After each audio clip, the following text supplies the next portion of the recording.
Apple's 13-inch MacBook Pro with Touch Bar gets some pretty substantial improvements for 2018, with a beefier processor, faster GPU and new True Tone display. The upgrades bring the small form factor Pro on par with Dell's XPS 13, our all-time favorite Windows laptop. But which one is right for you? In an earlier comparison of the previous generation 13-inch MacBook Pro without Touch Bar and a comparable XPS 13-inch, Apple's notebook edged out the Dell in a few key categories. The base 13-inch MacBook Pro is completely unchanged from last year, so if you're in the market for a computer in the $1,300 price range, it's worth a look. The 13-inch Touch Bar MacBook Pro for $1,799 has seen some massive updates, so this time it will be compared to the $1,799 version of Dell's XPS 13. As Dell is constantly having sales on their laptops, you can probably find the $9,370 on offer at a much lower price. Big differences. The main differences between both computers is that the Dell comes with double the SSD storage and a 4K resolution display instead of a 2.5K display on the MacBook Pro. The XPS is also smaller and lighter than the MacBook, even though it has the same 13-inch screen. Thanks to the Infinity Edge design, most would agree that the XPS's design isn't as nice as the MacBook's beautiful all-aluminum build, but it still looks and feels great. The MacBook has a larger 58 watt-hour battery, compared to 52 on the Dell. It also includes a higher wattage USB-C charger. Either way, battery life is great on both laptops. The XPS has 3 USB-C ports, 2 of which support Thunderbolt 3, and a microSD card slot, along with a USB-A adapter that ships with it in the box. The MacBook Pro has 4 Thunderbolt 3 ports, meaning you can connect more demanding devices like XPS or 5K displays. Performance. Both machines come with 8 GB of RAM, but the MacBook's memory is clocked slightly faster. New Touch Bar 13-inch MacBook Pro is now powered by Intel's 8th generation i5 quad-core processor, comparable to the XPS's quad-core i7. The base clock speed is quite a bit higher on the Mac, but the XPS boosts to a slightly higher 4.0 GHz. In the first benchmark Geekbench FOSS CPU test, both laptops turned in nearly the exact same single-core score. However, the MacBook Pro completely destroyed the XPS in multi-core tests. Taking a look at Cinebench R15, the MacBook Pro scored 621 points, compared to 598 on the XPS. Close, but there's no doubt that the MacBook Pro has a faster CPU. Testing graphics performance, the MacBook Pro again defeats the XPS with a score of 32,831 against 22,008. The MacBook Pro is the obvious choice for performance. In everything from light gaming to video editing, it comes out on top. It then becomes a case of looking at the rest of the MacBook Pro's features to see if it's worth the extra cash. Keyboards and trackpad. Apple has updated the keyboard to include silicone barriers under each key, potentially protecting the key switches from dust. While Apple has not officially confirmed the purpose of the barriers, they could address keyboard issues that popped up in older butterfly key MacBooks.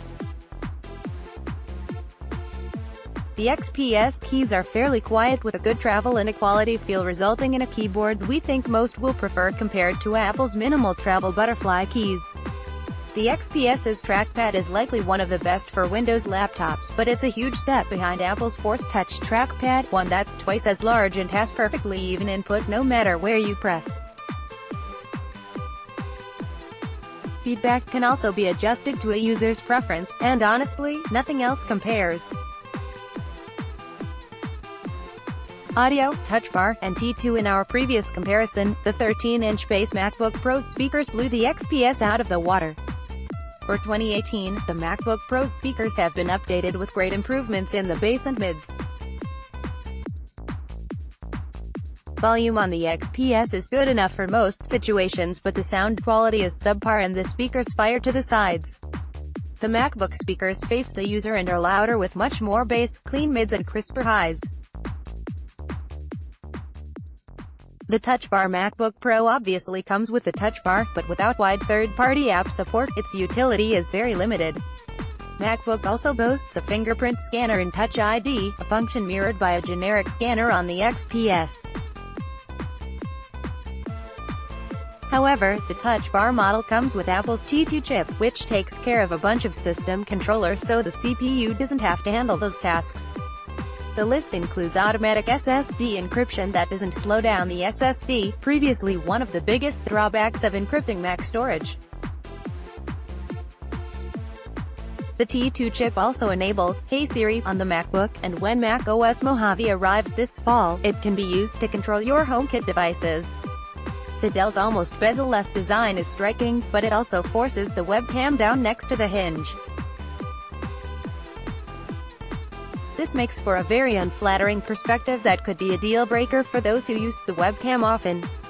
Apple's version not only sports a better and higher viewing angle, but also tops the Dell in video and sound quality. Our favorite features on the XPS is Windows Hello Sign-In. While not as advanced as Face ID, the software-based biorecognition function works incredibly well. Unfortunately, Apple's new MacBook Pro didn't get Face ID like we hoped it would, so the XPS wins there. Screens: both of these machines fall into the 13-inch category, but the MacBook's screen is slightly larger and uses a 16:10 format, resulting in extra vertical space. Because of this, the MacBook Pro has just over 22% more surface area when compared to the XPS 13-inch, which is closer to the 12-inch Retina MacBook in terms of usability. The XPS features a beautiful 4K display, which obviously tops the MacBook Pro's 2.5K display. On top of that, it's more color accurate, with 100% sRGB color. The XPS is advertised at 400 nits of brightness, but many reviewers rated it at about 350 nits. The MacBook Pro comes out at an accurate 500 nits of brightness, so it will be much better for outdoor use. The 2018 MacBook Pro now comes with True Tone, a feature that automatically adjusts the screen's color temperature to match the ambient light in your room, so it'll look more natural.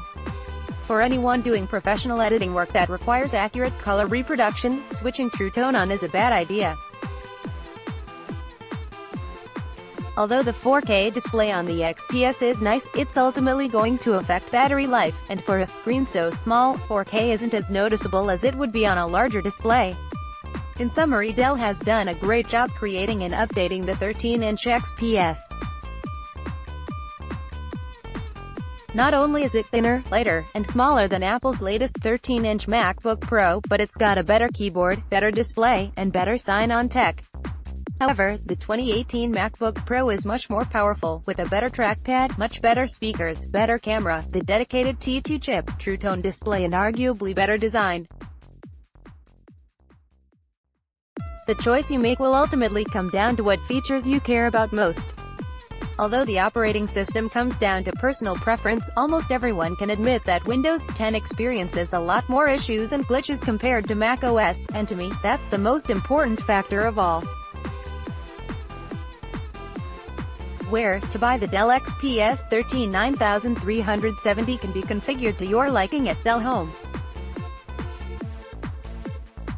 At press time, the system qualifies for an additional $50 off with coupon code 500FF699. B. Apple's 2018 13-inch MacBook Pro with Touch Bar is also on sale with $50 off coupon code APINSIDER at Adorama. For step-by-step instructions on how to redeem the coupon, please see our How to guide.